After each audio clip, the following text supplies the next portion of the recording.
Alrighty you guys, so Leonard has been out for a hot minute. I'm just going to quickly do my build video. Honestly, I do like the unit.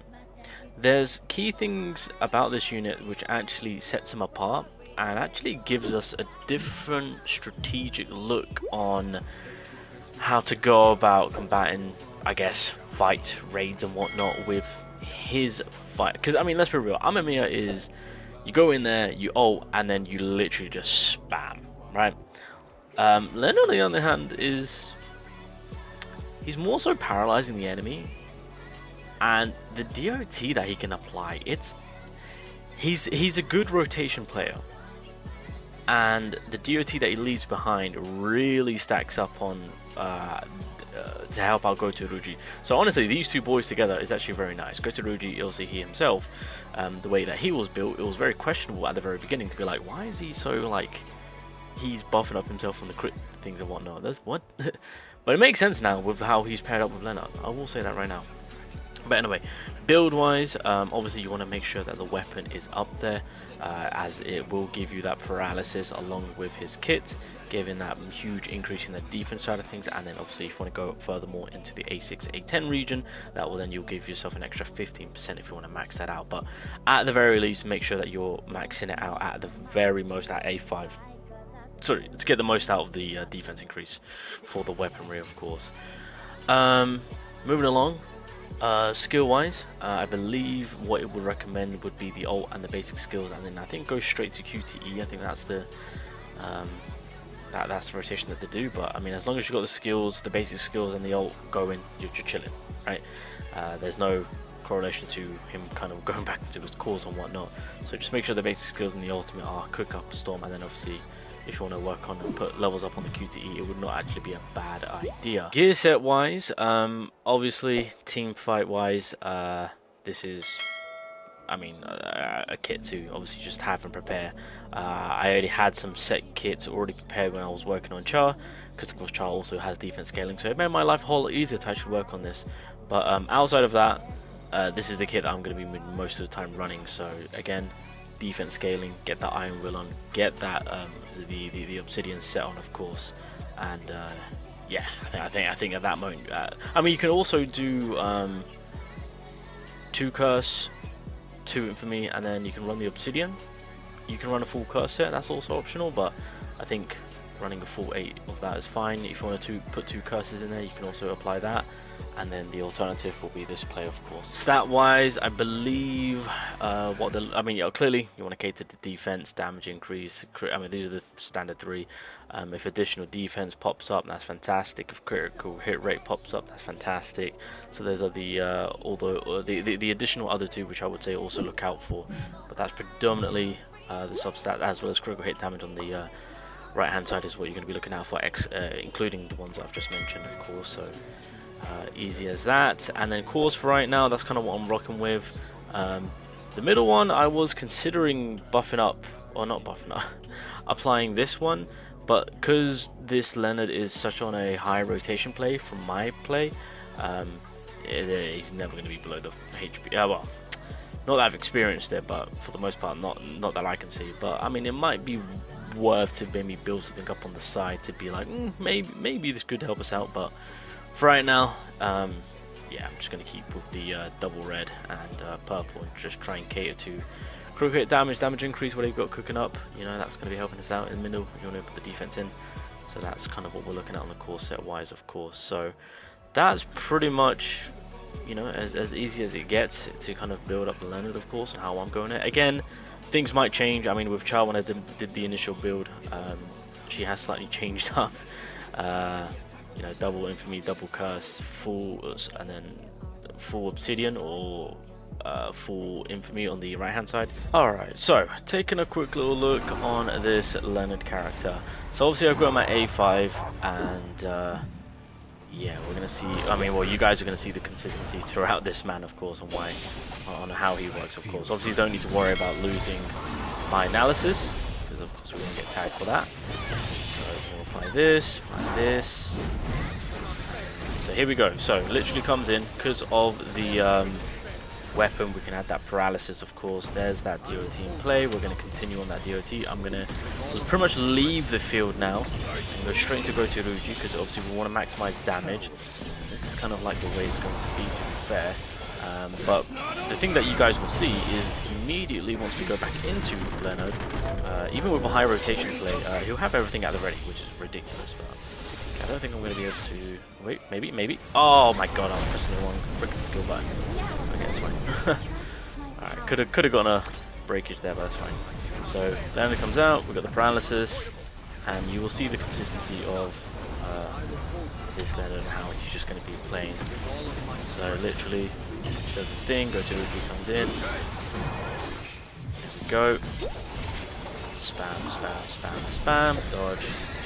Sunny, you come out, give us a little bit of healing. Hit, then it comes out, and get that paralysis going, get all those DOTs on play, get the ultimate going, and then we pretty much just keep the ball rolling, and that's pretty much it. So that's kind of how I'm utilizing Leonard. His damage output is pretty solid, to be fair. I will kind of compare him because I haven't compared him with Amamiya, of course. But I feel like I want to say Amamiya might be outdoing. I want to say, but then again, my Amamiya is A10, and I think that's also another thing to take into consideration. Why, if you do, because I feel like for the most part, a lot of people might have their Amamiya like invested into and built up and whatnot. So that might have a huge factor in being like, is it actually worth going that extra mile for him? Obviously, you've got to take into consideration to what's to come with the collaboration, if we are going to be getting good support, how the support is going to be playing. If that is the case, that might actually push Leonard to be more of a better DPS, depending on what the support does. Because obviously, they recently did buff up Hansemi to give Leonard more defense. So, just kind of provide more support on that one, but there could be a new support coming on the way. So that might change things. Who knows? That might change things. So we're just kind of coming in, doing the damage again. It's just quick, easy out with what I'm trying to accomplish. Obviously, I'm not utilizing my shadows as much, hence why I'm really getting the most out of. Yeah, I mean, look at that, good damage. I'll give him damage-wise. That paralysis, Loki, is kind of busted. There we go. Just kind of dip out. Okay, I think we're gonna be good. With the yeah, that DOT play might be a big seller for me. I'm not gonna lie. That DOT play might be a big seller for me. I really love that. It kind of pushes me more so to actually build up my go-to Ruji a little bit more. So yeah, by having a high investment Leonard, of course, you can practically get all these buffs immediately just popping off one rotation after another, because everything will be out there ready. So you, obviously the instances of the analysis, pretty much at the very beginning of the fight itself, you can pretty much stack up immediately, and then you can just kind of keep on stacking it guaranteed throughout every rotation. That way you're kind of stacking up your defense increase, allowing Leonard to do more damage. But they have slightly touched up on him, so he has slightly been changed, if you guys weren't aware. So outside of the analysis, of course, it allows you to do more damage towards the enemy for a certain amount of seconds. A1 is where you won't lose the analysis, so that's kind of like a must in my opinion. Obviously you do gain super armor, and this will give you a 30% crit damage increase along with a defense increase of 30%. So I would say A1 at the very least for Leonard, if you do want to pull for this man, is a must, 100%. Obviously the wind element damage for A2 is also pretty solid. A3, continuing on with the skills themselves as well as the ultimate. This also helps out with the zone that he creates for the duration by an extra 3 seconds, and obviously with the team members, including the user itself, basic skill of Leonard NIERMANN recovers 3% of his MP, and his power gauge gains 5% charge. So as you saw throughout the fight itself, how he was consistently at the ready. So that is something to take note. Again, I would say that as a Leonard Loki is a high investment. I know that a lot of people are trying to shoot for A3 at bare minimum, but if you've got your Amamiya built up, it might be just kind of wise to kind of put him on the back burner and pull him as time goes on. Nothing to be catered to now, since Amamiya is still, again, highly invested. If you have, doing just as fine. For every wind ally, the defense of the wind team members increased by 14%. Increases the HP of the entire team by 8%. So this is now, again, buffing Goto and Hansemi. I want to say that this, with the defense increase, I don't know, could the newest wind support also be having defense increase, possibly? And then, of course, lastly, once you get that Hunter's Cage effect, it enhances and the user gains 10 instances of analysis effect when entering the stage. And then the cooldown in the ultimate decreases by 25 seconds. Like, it is insane. Like, A5 is just cracked. And then, of course, you get the increase in damage towards the enemy with the Hunter's Cage. So, yeah. Yeah, high rotation of skills and ultimates being at the ready.